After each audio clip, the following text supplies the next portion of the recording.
What's up, guys? This is Shamea Morton from ShameaMorton.com. And right now, we're sitting here with DJ Toomp. Yes, sir. The Grammy Award-winning, multi-platinum, record selling out. I mean, seriously, like, you're just the face of Atlanta hip-hop. You just taking hip-hop just nationwide. Well, or Atlanta flair. So I could say, yeah. I decided to just go and take the seat. Some people call me the OG of Atlanta. Some people call me the Dr. Dre of the South. I agree with that. You know what I mean? So, absolutely. But yeah, you know, for 26 years in the game, I mean, here I am, you know. First of all, where'd you get that name from? How'd you get the name DJ Toomp? Well, my sister started calling me that. You know, she's like 5 years older than me. And she used to look at my little baby carriage or baby bed or whatever, and she just made up a little nickname called Toomp or something. So everybody just started calling me Toomp in the family. And they say, you know, we found the correct spelling for it. I was like, all right, T-O-O-M-P. And school teachers started calling me that. Everybody in school. Okay, now you know they was inappropriate to call me. Yeah, I know it. How did you get into the music industry? Music industry, how did I get in? Well, I started off DJing. And that went from basically playing so many records to the point where I started getting curious, trying to figure out how they really came together, you know, from the beats to the lyrics to the singers to all the instruments. So I used to look on the back of a lot of album covers and just try to figure out, you know, how it all come together. And plus, my dad was in the music business too. MVPs, so, right? Yeah. Okay. Somebody been doing research. Right? All right, Mia. Okay, so he taught you how to harmonize. Let me hear some. I mean, no. You take the top, I take the bottom. Sister act. All right. So it was your father then, right? Yeah, I always had the love for music since I was a kid. You know, used to want to be like Michael Jackson at one point. You know, when I was younger, let my afro grow and whatnot.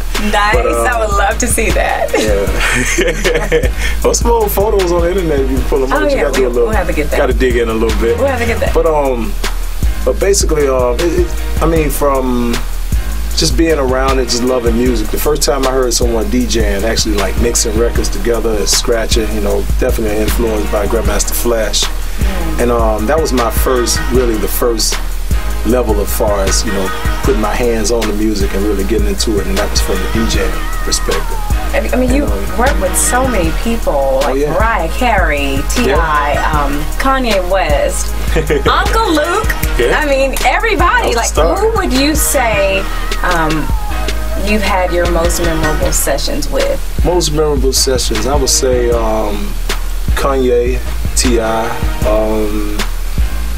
who else? I don't know. I had a lot of memorable sessions with Luke them down there in Miami too. Shadi and Two Live Crew. Yeah, you know, I was like the youngest one on the tour, so those were some definitely memorable moments in the studio. Yeah, but some of the best ones were, you know, I could say T.I., Kanye, and Wale, of course. Now, speaking of T.I., how did you guys meet? Well, through a friend of mine who's deceased now, a dude named Toomp. He speak of him on a lot of songs, and I've been knowing Toomp. We've been knowing each other since like, I would say 4th grade. And so around 97, he was like, yo, I got a little cousin that rap or whatnot. So, you know, of course, everybody have a family member that does something. You know what I mean? But when he brought this dude to this, exactly. When he brought him to the crib, it was like the magic was there, you know. The timing was perfect. I heard it, I loved it. And plus, I went through at least like 10 different artists, because around that time, that was when I really first came. 97, came from Miami, as far as just moving from Miami back to Atlanta. But when he introduced us, I mean, the magic was there, and I liked what he had, and he was digging what I was doing. And first time we went to the studio, it was there. It was just magic. Yeah, it makes sense. You know, I mean, you say 97, it's 2012 now. Exactly. You know, 15 years later. 15 years later. How do you think he's grown in the industry? Just seeing him going from a boy and, you know, just you just nurturing that talent to where he is today. Well, I love it. I mean, it's a beautiful thing. I mean, 6 kids. I'm just at 1, you know what I mean? And 10 years older than him, so he's grown a lot. I mean, he's become a businessman, a CEO. You know, him and Jason. You know, I've actually watched those guys really turn into true gentlemen and businessmen. Yeah, Jason, I love it. He's a great man too. Yeah, that's my now, for young aspiring, you know, entertainers like musicians, producers, songwriters, singers, rappers, etc. Give them, you know, just some inspiration. Like tell them what it is that they need to do, or what do you think that they can do? Like, give them some advice. Well, one thing I could say, what's really important as far as really even making it in the industry, the first thing is, of course, you know, finding out if you really even have the gift to create music. Find out what your gift is, you know what I mean? Because everybody who's come out of a womb has that. But some people are cut out for the music business and some are not. But you may have aspiring producers, you know, who may have taught their moms or their parents into buying them all type of equipment and find out that they really cut out to be a manager. Right.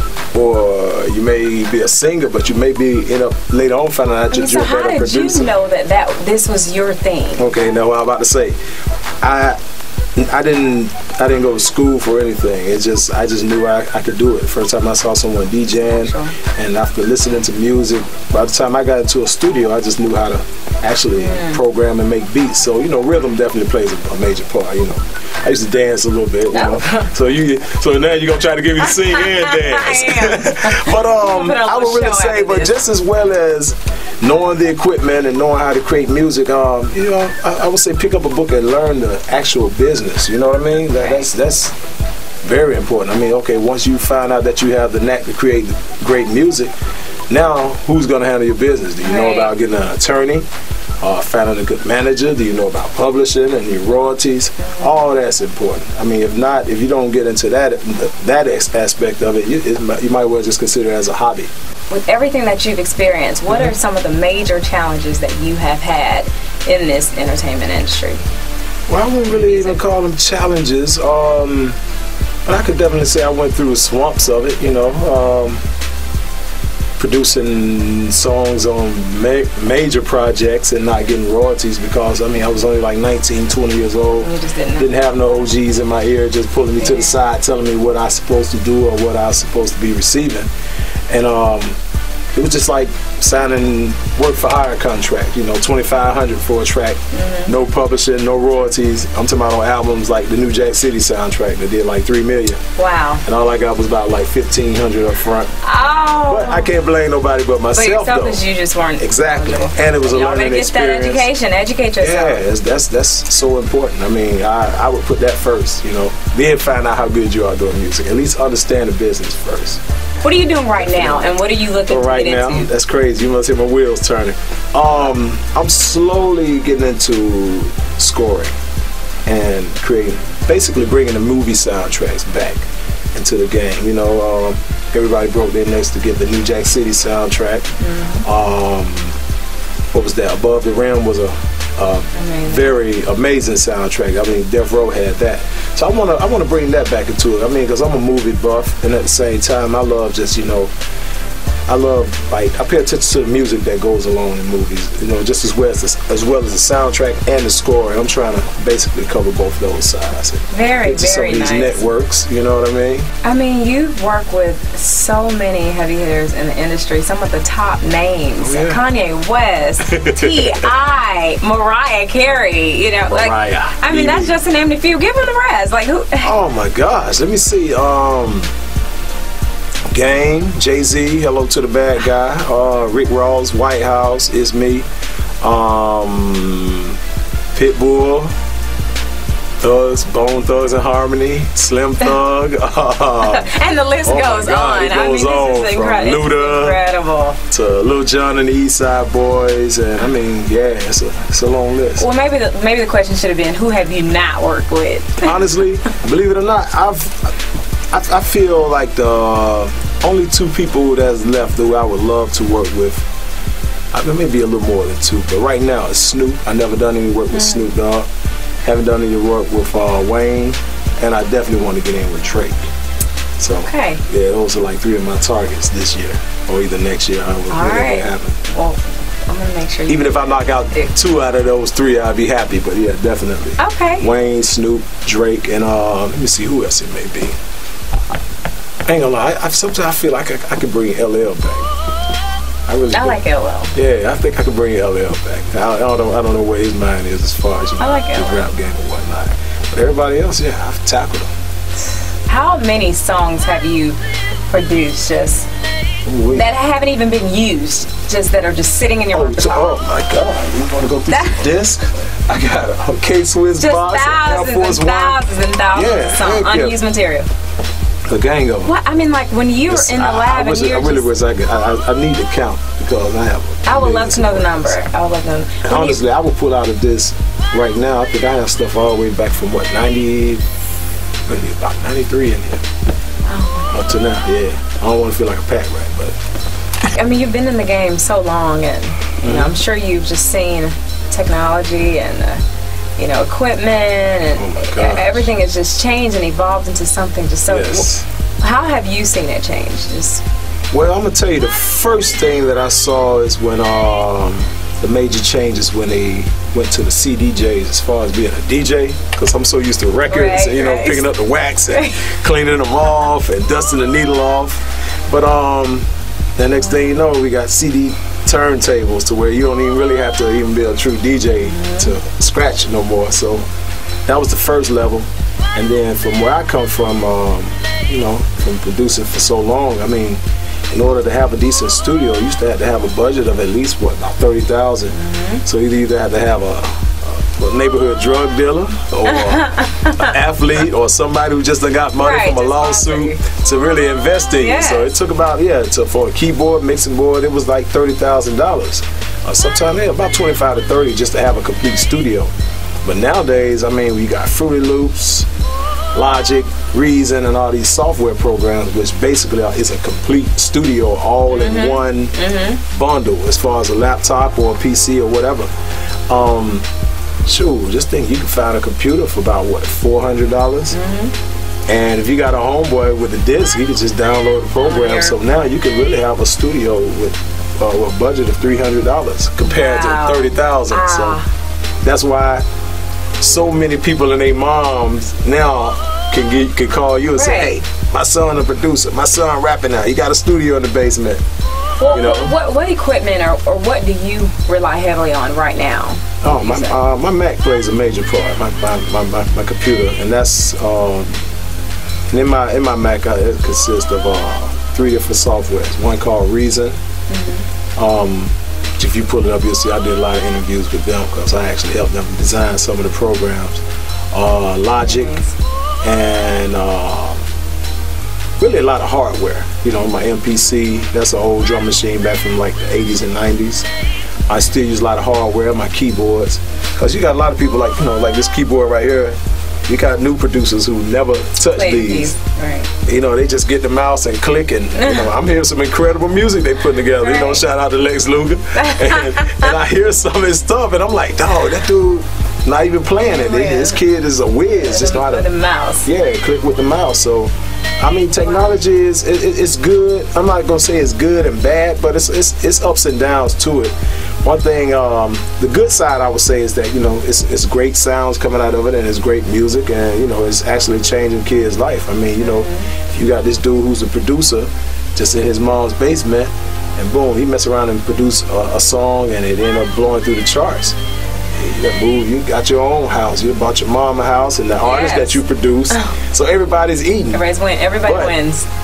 But when it comes down to actually learning the theory of music and being a true musician, and if you were to sit in the studio with another musician or a big artist, and they say, hey, play something in the note C, they may expect you to get on the piano, but if you're a guy who just clicking and you're like, and you're not experienced, I'm not sure how average Mariah or R. Kelly or somebody would really take that. You know, somebody from the old school. It'll be tough. It may be a tough situation, but one thing I definitely would advise a lot of the cats who work like that. Like I say, the sound is incredible, but somewhere I think they should learn at least the theory. You know, just to move around on the keyboard.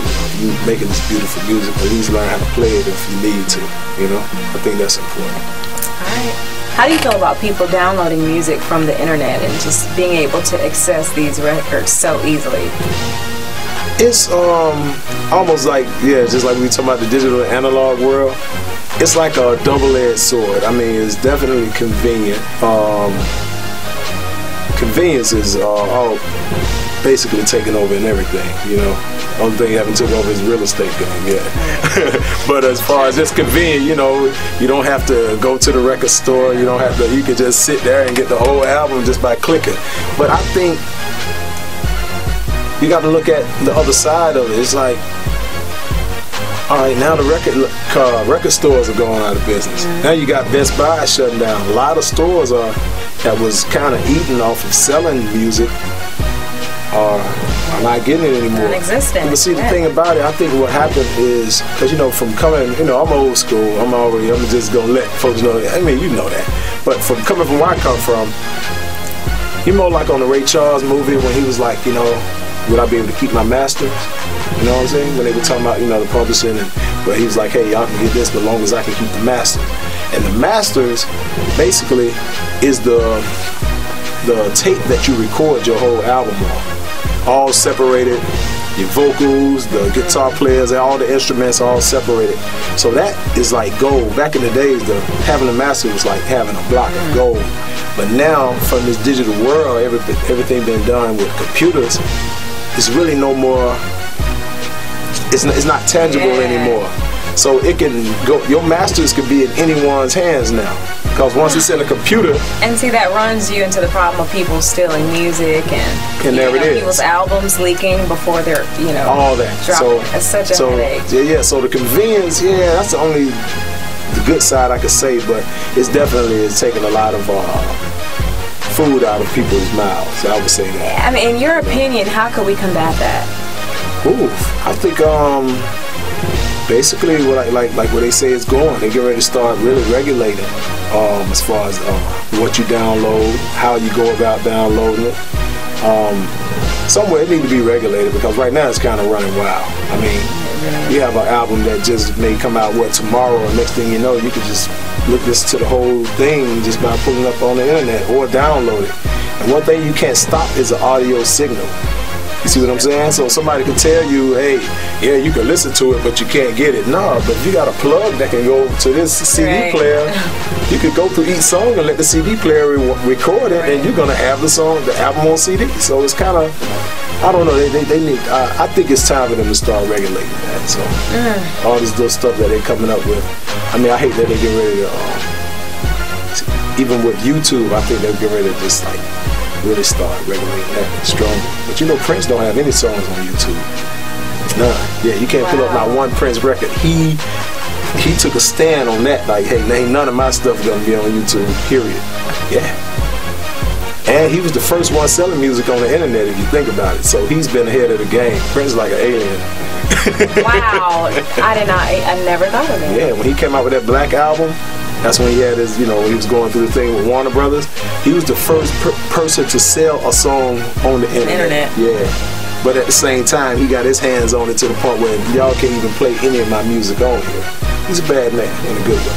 Very, very nice. Okay, now I have to ask the $1 million question that all the ladies want to know. For real? Is DJ Toomp single? Yes, I am single. Yeah. Okay, and why is that? Why? Oh, okay, that's a whole other show. Yeah. But why is that? Well, honestly, I mean, just like a man and a woman, we once you get to a certain age and a certain time in your life, I mean, you have the right to really just be choosing, as far as who you really want to lock down with. We really out here to play with nobody's feelings and whatnot. So, I mean, I understand what love is. You know what I mean? I've been in relationships. Yeah, definitely. Okay. But yeah, I'm single. I mean, one day, hopefully, somebody just strike me like that, and I just And you'll definitely know it, because everybody talk about I smile all the time. So when you see me just smiling nonstop, you'll know I'm in love. Very nice. Yeah. Very nice.